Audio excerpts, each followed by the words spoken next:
All right, we're back here in the locker room with Billy Schweim, Scotty McKay on 97.3 ESPN and the 97.3 ESPN mobile app.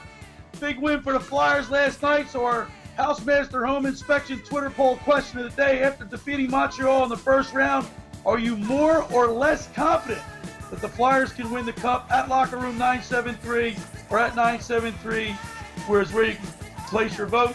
Right now, 100% say less confident, Scooter. Yeah, well, they struggle. That's typical. I would expect that's what it was going to be. All right, Scooter, what time is it? It's time for the Locker Room's push to get Brian Propp into the Hockey Hall of Fame. Sponsored by Wolf Commercial Real Estate, is a full-service commercial real estate brokerage and advisory firm specializing in office, retail, medical, industrial, and investment properties in southern New Jersey and the Philadelphia region. They provide a complete range of real estate services to commercial landlords, tenants, investors, developers, banks, commercial loan servicers, guided by their total commitment to their clients and their community. For all of your commercial real estate needs, please call WCRE at 856-857-6300. And Paul Rumbos would like to tell you about beer, wings, and sports. PJ Wellahans is the place to get all three. Philly sports are back in action, so you can catch every game at PJ Wellahans, where every seat is the best in the house. Enjoy fan favorites like PJ's Famous Fries, or switch things up and go with our Wing of the Month. With locations throughout Pennsylvania and New Jersey, there's sure to be one close by. Prefer to catch the action from your couch? We've got you covered. Order PJ's to go online at pjspub.com. Now let's go to the Barb's Harley-Davidson Sports Hotline and welcome in former Flyers goaltender, Vezina and Conn Smythe Trophy winner, Ron Hextall. What's up, Hexy? How you doing? I'm doing well. How you guys doing? How you doing, Ron? I'm doing great, well, man. thank you. Good.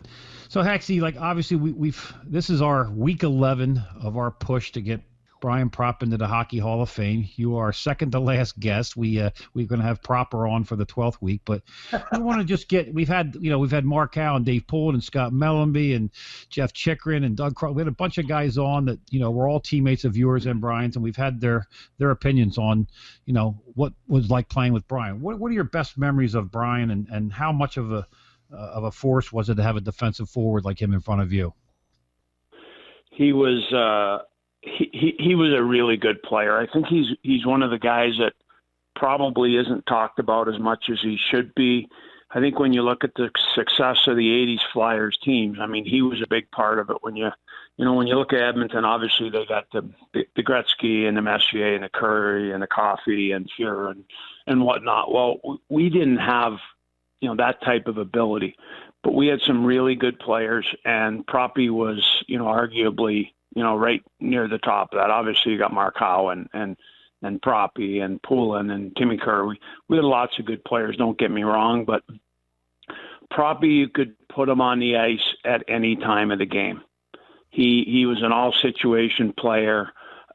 He played the power play. He played the penalty kill. You could put him out in the last minute of a game. He wasn't a one-trick pony. When I say that, you get guys that score goals, and that's terrific. You have to have those guys. But when you're trying to defend a player, that can pass the puck or shoot the puck, and I can tell you as a goaltender from past experience, and obviously as a defenseman as well, they're hard guys to defend, and he was one of those guys. Right. You don't have a bad shot yourself either, Hexy. You had a pretty good shot. You scored a couple goals in your career. So, hey, I don't know if most people know, but your grandfather is in the Hockey Hall of Fame. Brian. Yeah. That's pretty cool. That's really cool. Yeah. So we're trying to figure out what's holding Brian back. What do you think it's going to take for him to get in? Like you said, he's kind of been a player that has flown under the radar a little bit as far as his talent, but with all the stats and stuff that he's done over his career, what do you think is going to be the thing that's going to get him over the hump? Well, I mean, I think he should be over the hump just based on what he's done. When you look at, first of all, you have to look at numbers, right? The first thing you look at the Hall of Fame, you have to have, numbers that put you with, top guys. And if you look at Brian's numbers, his numbers are there. Well, now you add in the fact that, he wasn't just an offensive player. He was a two-way player that could play, both sides of the puck. He could play against top lines. He'd be on your penalty kill, and as I mentioned, be on the ice in the last minute of a game. Well, there's a lot of guys in the Hall of Fame that have similar numbers to Proppy. that couldn't do all the things that I mentioned. So, in my opinion, I don't think anything should stop him from being in there. Right. That's great. Ron, this is Billy Schweim. By the way, we're talking with Ron Hextall, former goalie of the Philadelphia Flyers. And, of course, the Flyers just got done playing the Montreal Canadiens. And I would be remiss if I said that playoff in 1989 stands out in our minds because Brian, one of our best players, was delivered a cheap shot by Chris Chelios.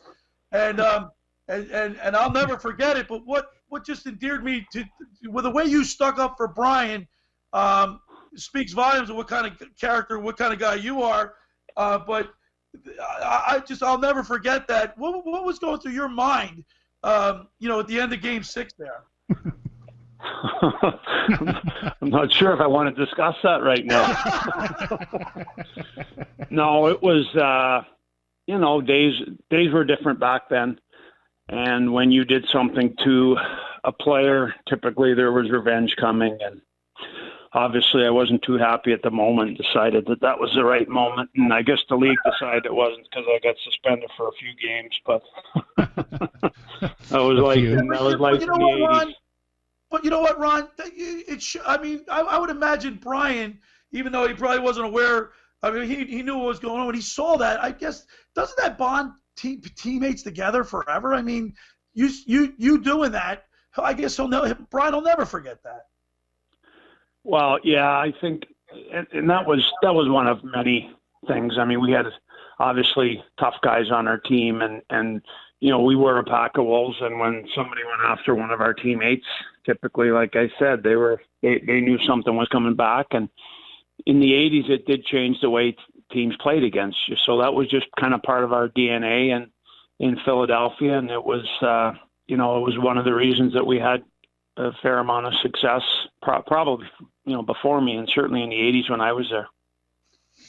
Yeah, I'm kind of actually surprised when I think about it. I mean, Homer was behind the bench, who obviously was a pretty tough guy in his day. And then you've got guys like Berube and Dave Brown and Rick Tocchet. You got guys on there that I'm surprised the message wasn't sent earlier, because that was the first game in the series when Chelios took out Brian. And I'm just surprised that it took till Game 6 for you have to go out there and do it. And then, which ended up, you said a few games, it was a 12-game suspension, which I don't think really as much was done as what was done to Brian with Chelios putting his elbow towards his head. Yeah.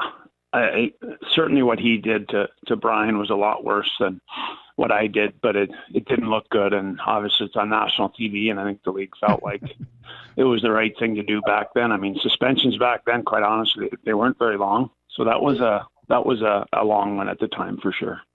Yeah. Do you still have that waffle that you threw at him? I don't know if I have that or not. That should be in the Hall of Fame. Hey, Ron, let me ask you young and foolish. Well, let me ask you a specific question about when you get into a series, a heated experience, when your emotions are running like they are, and when a team like Montreal and Philadelphia, they have that type of history, does that carry over into today's game? Like could Elaine Vigneault use that as like cannon fodder to get their guys hyped up, or they just don't even think about it? No, that's too far back. I think if you played a team maybe 3 or 4 years ago in the playoffs and then you play them again, that certainly carries over because you have a lot of the same personnel. But when there's that type of distance in it, it doesn't. But as we've seen in these playoffs, the further you get into the series, the more that you hate a team. And obviously in this series, it became where both teams didn't like each other, which to me is the most exciting thing about the playoffs. I mean, it's a battle. And when teams go to battle like that and don't like each other, it heightens everything. It heightens the intensity of the game and you want to beat them so bad. And, obviously the Flyers did a good job. Yeah, Ron, do you like, we've asked this to a couple guys, Craig Berube, we've asked a bunch of guys over the summer and said, do you like the way the game is being played today, or do you still think there needs to be some more messages sent and some toughness going on? I like the way the game's played. It's certainly a different game, but I think society's changed, right? When you think about back in the 80s and society, it's a lot different than it is today. So there's times, I think, where there's the odd game that might be a little bit boring.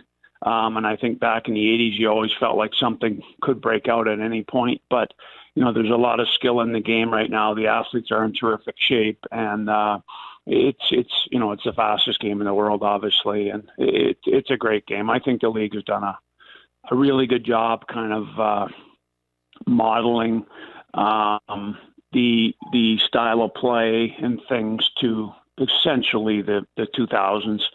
And again, the players, I take my hats off to the players. It's not easy to play 82 times at the speed that they're playing at, and the athletes are terrific. We're talking with Ron Hextall, former Flyers goalie, and Ron, I'll never forget this. During the summers, Talk used to rent the ice at the Hollydale Ice Rink in the summer, and we all used to get over there and skate. And we used the blue line as the boundaries. And one time I was in front of the net trying to score on you, and the puck was loose, and you grabbed my stick with your glove hand. You're waffling. What was he doing? What was I supposed to do? Let you score? Yeah. Really? That wouldn't be a worry of yours. Keep the fuck out of the net, right? Right. Exactly. Any way that you can. Exactly. You gotta do what you gotta do. Listen, you didn't have to hold his stick. He would have missed anyway, so it didn't really matter. Good stuff. Ron, you played with a lot of great guys, and we just you alluded to it. The 87 team sticks out in my mind. That was one of my favorite teams ever. I mean, just the way, all the adversity that you guys had to fight through, and even going, you won the Conn Smythe Trophy that year. That was an outstanding series. Can you imagine if you had Tim Kerr for that whole series? Yeah. Don't forget, it wasn't just Timmy. Timmy was out, obviously, but Mark Howe was beat up, and Pooley had broken ribs. He was getting shot up every game. We were limping. We were limping to the finish there, and I still look back at that team, and certainly you say it's one of your favorite teams. It is my favorite team. Guys gave everything they had. Everybody was all in for the team, and it was a special year. Unfortunately, we just didn't quite get it done. Well, when you say you didn't get it done, you didn't get it done probably against the greatest hockey team ever assembled. Wouldn't you say, Scooter? Well, there's certainly an argument for that, for sure. Absolutely. They were a terrific team. I mean, I don't know how many Hall of Famers they got, but they have a lot. But they were a terrific team, and I don't think there's a player in our team that has any regrets other than the fact that we didn't win the Game 7. We gave everything we had every night, and it was a memorable run for sure. Ron, that's why hockey is so special, especially in the playoffs. The bonding, all the things that you go through, injuries, ribs broken, jaws broken, teeth knocked out. To win the Stanley Cup, man, you got to be all in. Yeah, it is the toughest trophy in sports to win, and certainly in my opinion, the most worthwhile. I'm fortunate to win it as an assistant out in LA there, and even though I wasn't playing, it was a pretty darn good feeling. So it's a special moment to pick that trophy up. Yeah, and getting back to what you were just talking about, I think there's only one player from the Flyers from that team that's in the Hall of Fame, and that's Mark Howe. That's Mark Howe, yeah. And I think Edmonton has at least 4 or 5. I mean, between Messier, Gretzky, Coffey, Grant Fuhr, maybe even Yari Curry. Kevin Lowe now. Kevin Lowe, 6. Glenn Anderson. Yeah, they had a lot. Right. 7, yeah. So 7 guys from that thing. So, hey, listen, you gave him a good run. Hey, Hex, we really appreciate you coming on. We're up against the break a little bit, but thanks for your thoughts about Brian and playing with him, and I think we can count on your vote to that he should go into the Hall of Fame, and that's what we're pushing for. So we'll hopefully we're doing the right thing for him here. Yeah, you got my vote without a doubt. He deserves to be in there. All right, thanks, Ron. We really appreciate it. We really appreciate you taking time to spend a little time with us today. Thanks a lot. All right, guys. Been a pleasure. Thanks, man. Take care, Hexy. All right, the Locker Room's push to get Brian Propp into the Hockey Hall of Fame is sponsored by Wolf Commercial Real Estate. Is a full-service commercial real estate brokerage and advisory firm specializing in office, retail, medical, industrial, and investment properties in southern New Jersey and the Philadelphia region. They provide a complete range of real estate services to commercial landlords, tenants, investors, developers, banks, commercial loan servicers, guided by their total commitment to their clients and their community. For all of your commercial real estate needs, please call WCRE at 856-857-6300. And Paul Rumbus would like to tell you about beer, wings, and sports. PJ Wellahans is the place to get all three. Philly sports are back in action. Catch every game at PJ Wellahans, where every seat is the best in the house. Enjoy fan favorites like PJ's Famous Fries, or switch things up and go with our Wing of the Month. With locations throughout Pennsylvania and New Jersey, there's sure to be one close by. Prefer to catch the action from your couch? We got you covered. Order PJ's to go online at pjspub.com. All right, of course, Ron Hextall appeared via the Barb's Harley-Davidson Sports Hotline. Want to remind people the first hour of the locker is powered by Surety Title. Surety provides comprehensive title protection and professional settlement services for home buyers and sellers, real estate agents and brokers, lenders, home builders, and developers, and attorneys to facilitate real estate purchases. Surety is an industry-wide leader with a team of experts that will help you through the entire process, from contract signing to closing, from the shore to center city and every place in between. Surety Title is there for you. 15 office locations in New Jersey and PA. That's Surety Title. For more information, call Ron Conklin at 856-988-8900. Just about everybody in our area has heard about the Jersey Man and Philly Man magazine run by ex-Philadelphia tight end Ken Dunnick. But were you aware of their private business network they call the Legacy Club? Every month they hold private events at upscale locations in Philadelphia and South Jersey that attract over 200 top business people. If you have an interest in attending one of these events and see it's a fit for your business, send an email to Ken at jerseymanmagazine.com or give him a call at 856-912-4007 for more information. All right, when we return, we'll preview a little bit of the Flyers Islanders series. You're listening to The Locker Room with Billy Schweim on 97.3 ESPN and the mobile app.